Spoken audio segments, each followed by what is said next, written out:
Live from the Washington High School Patriots camp. I got the team with me. A lot of kids here today, ready to bring, ready to bring some work to the camp. Show these guys some skills, some drills, have a fun time tonight. First, we're gonna break off into groups. I dribble up, defender steps up, I cross to my left. It's my left hand now, I'm dribbling here, another defender steps up, cross over here. Get to the open spots, all right?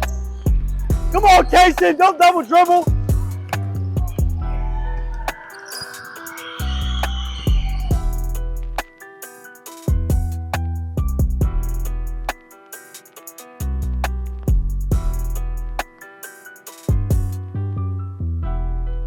Good.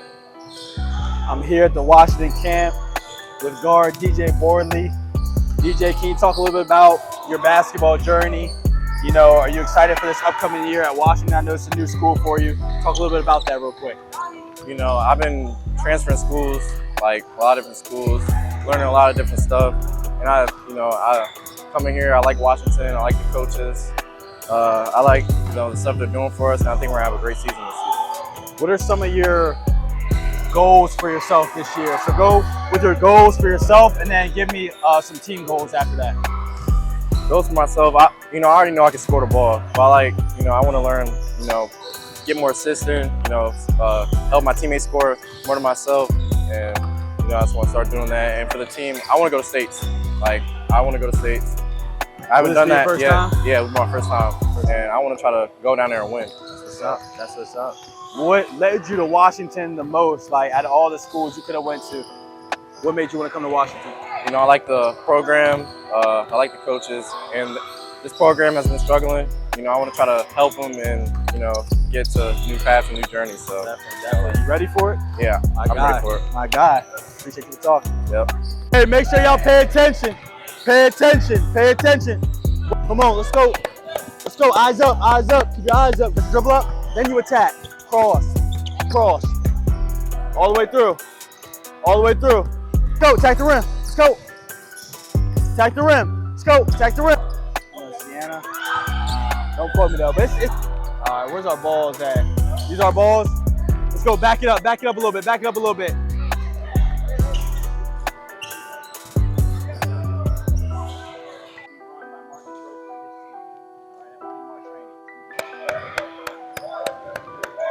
The rim. Good job.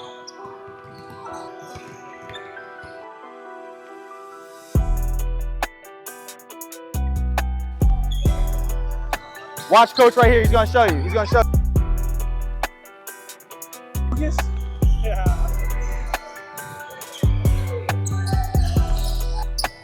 And then just make sure they get back in this line.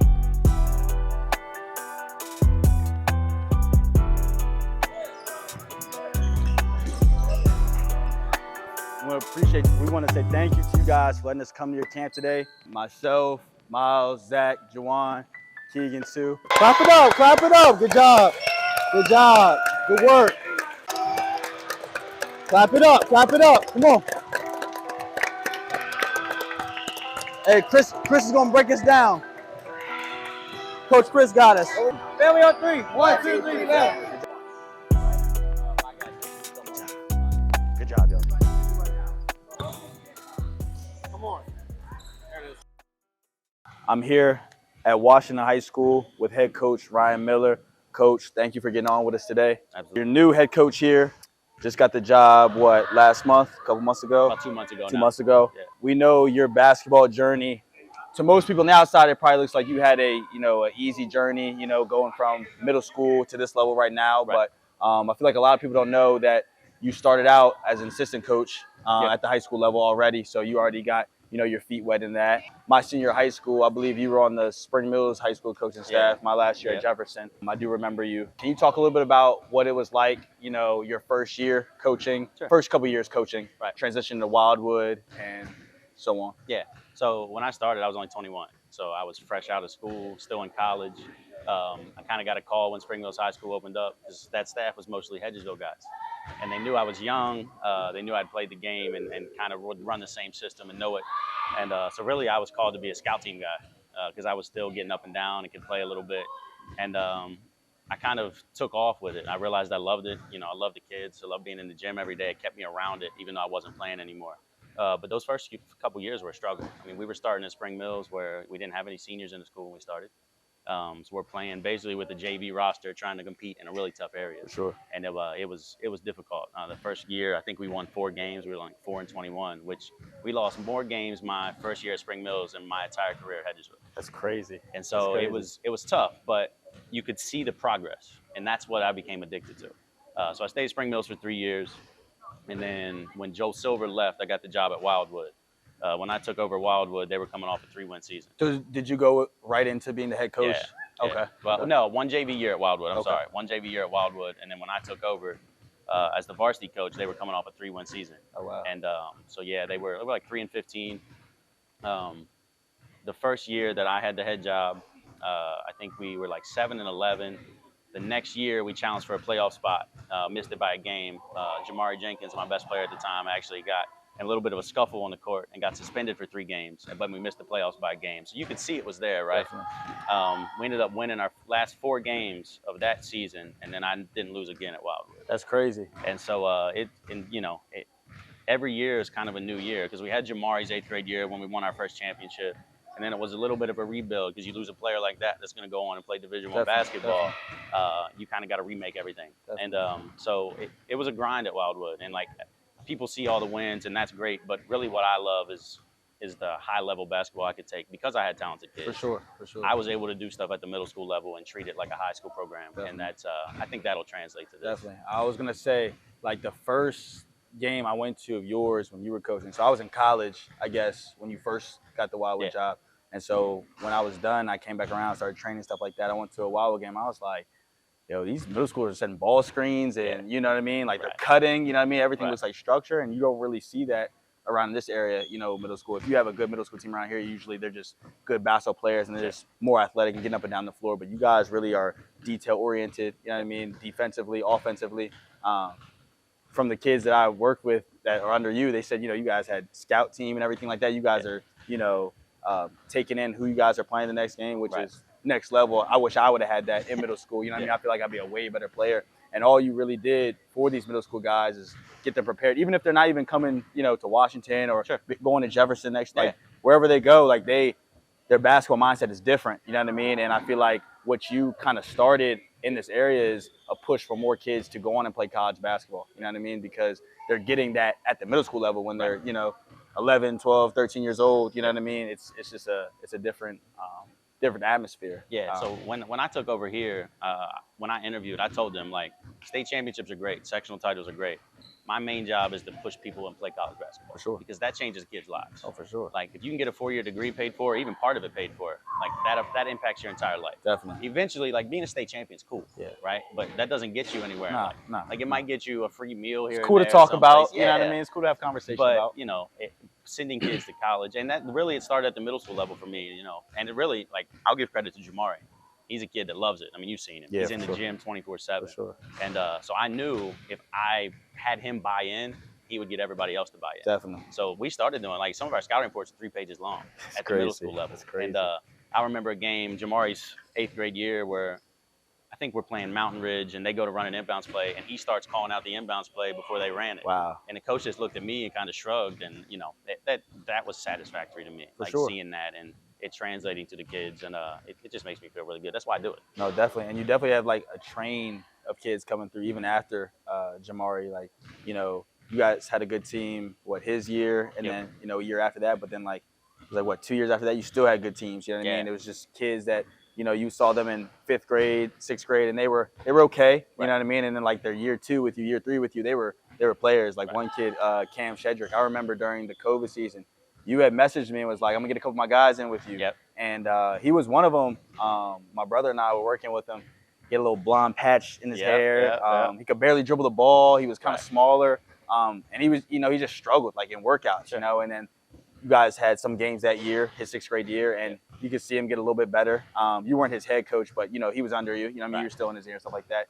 then that second year, his 7th grade year, he really started blossoming a little bit. And then, now this past year, he's really coming into his own. Yeah, absolutely. Maybe a varsity kid, his freshman year. Yeah, I think he will be, yeah. And that's just, a testament to all the work you've done, not just with him, but just with a lot of kids. Even if they don't even go on to play high school basketball. Like some of the kids that were under you that didn't play that much are still pretty good basketball players, even though they're not, in your rotation playing a lot. I feel like for a lot of other schools, they would be playing. You know what I mean? Sure. You guys are just pretty deep. Yeah. That's crazy. So what has been the hardest thing transitioning from, these past couple months to now? You're opening up with, your flex days with your high school team. You just got done a team camp at Mount St. Mary's. Talk a little bit about that. Yeah, so it's just really, when you got here, obviously Washington, 3 wins last year. They struggled. And I kept telling people this isn't going to happen overnight. So really, and it's been great. Like, I knew my biggest thing was getting kids to buy in. It's not about wins and losses. If we can be competitive and we can show progress every game, that's what it's about. And we've done that already. Like, honestly, my expectations have been blown out of the water. There's talent in this building. There's talent in this program. And I think it just needed a little bit of a mindset change, and not the kids really. Like, they needed to buy in and believe, right? Yeah, for sure. And so that's been my biggest thing. And I've told the coaches, things aren't going to be perfect, and we play in one of the toughest areas of basketball in the state, right? For sure. So, like, we're not going to go out, and I'm not naive to think we're going to go out like Wildwood and go on some 60-game win streak. It's just never going to happen in college and high school basketball here. But again, like, getting the kids to buy in, believe. Because I think if you would have asked a lot of these kids last year, when they went to play Jefferson, did you have a chance to win? They would have told you no. Yeah. Which isn't the mindset you ever want as a player. No matter how big of a favorite the other team is, you should always believe. I can pretty much guarantee you this year when we go play anybody, we're going to believe we have a shot. Yeah, for sure. And it's just a mindset change. And we've had great leaders. The McCarthy brothers have been fantastic. Even Chris Dolman, an all-EPAC kid coming back, they've really stepped up as leaders for us. And that's where it starts. Like, if I have to do everything as far as leadership, we're not a good program yet. For sure. And they've kind of taken a hold of it and took off, and they've been a huge help to me. For sure. So with this new job at this school, Washington High School basketball has had, kind of like up and down years in the past, 12 years. Yeah. I remember they had like 2 or 3 like really good seasons. Right. And then the rest have been kind of, average, and, some seasons were, like rebuilding years like that. What do you see this year as coming in? Is it a rebuild year? Is it just a fresh start? Do you have high, expectations of winning a certain amount of games? I never like to put a certain amount of games on it, right? Mm-hmm. And I started in my press conference I did, I was like, if we make progress, I'm happy. And we've got some nice pieces coming in. So I think the bar has been raised a little bit now. People have started to talk. But really, like, for me, if we're competitive in this area, then, we only will lose probably 1 or 2 seniors, depending on who makes the team. Because that's really all we've had at conditioning. So we have everybody back again almost. Yeah. And so I don't want to call it a rebuild. I'd say it's definitely a building year because you're starting from the bottom, right? For sure. So you have to build. But I think how far we can build is up in the air right now. For sure. I think the sky's the limit for this team. We've already made strides, and really we've only been practicing for a couple weeks now, using some flex days and stuff. So I can't wait until November to see the progress that we end up making, and then hopefully we can make some noise come March and steal a bit of the state tournament. Definitely. We came in here Monday to check you guys out during the first week of camp, and just the guys and some of the girls from the the girls team. It just feels like a family, or like you guys have been together for like years, right? You know what I mean? And some of these kids you probably coached against in middle school. Oh yeah, you know what absolutely. I mean? So, almost all of them. Yeah, all of them. So it's kind of like but you guys treat each other like you know each other. You know what I mean? We were at team camp at Mount St. Mary's, and the coaches were kind of meeting after the game, and we had a bad day. Like we went 1 and 2 on the day and played some really good teams. So I was happy because we were competitive, but the kids, like, you're not happy with 2 losses, right? Sure. And neither was I, but I can see the progress. And I kind of go to one of the kids' dorms, and there's like 6 kids in there. 2 of them brand new, like one's a freshman, one was a transfer. And they're in there with a bunch of the guys off the team last year, and they're just in there joking and having a good time. And, like, that made me happy as a coach because you can see them, like, it's a cohesive unit already. Everybody's fit seamlessly. People are already starting to understand their roles. Definitely. Like, we're going to have a pretty special group, and not just on the floor, off the floor as well. Definitely. I think it starts in the summertime as well. You know what I mean? We don't really count the wins and losses. We try to win games, you know what I mean, as they don't go towards any type of record. But just bonding together. So, when you do hit November, Yep. some adversity hits, we can get through it because we've been through these times before. Sure. So that's going to be really special. Yeah. Coach, we really appreciate you getting on with us, man. Absolutely. Nothing but good vibes going your way for this season and the rest of your summer. Thank you. Thank you. Keep doing what you're doing, and we can't wait to get out to some games this year. Appreciate you guys. Appreciate it. My guy.